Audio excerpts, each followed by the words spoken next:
In 1812, Napoleon Bonaparte led the largest army the world had ever seen into Russia. 600,000 soldiers, the greatest military mind in history. And he still lost. But what if he hadn't? Napoleon's Grand Armée crossed into Russia in June 1812. By September, they had reached Moscow. But instead of surrender, the Russians burned their own city to the ground and retreated deeper into the frozen interior. With no enemy to defeat and no supply lines, Napoleon was forced into a catastrophic retreat. Of 600,000 soldiers who entered Russia, fewer than 100,000 returned. It was the beginning of the end of the French Empire. But imagine if Tsar Alexander had surrendered.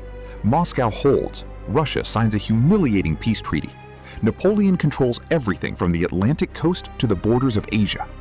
With Russia subdued, Britain stands alone, isolated, blockaded, cut off from European trade.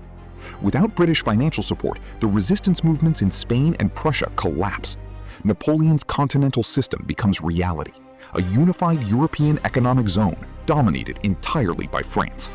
And here is where history changes most dramatically.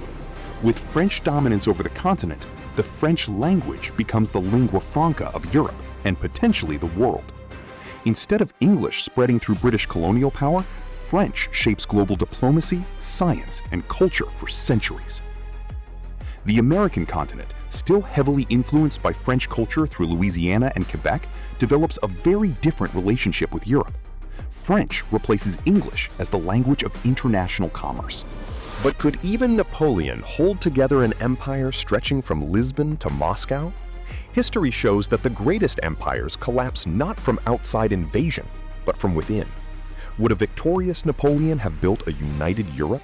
Or would his empire have shattered under its own weight just decades later? And would you be speaking French right now? You decide.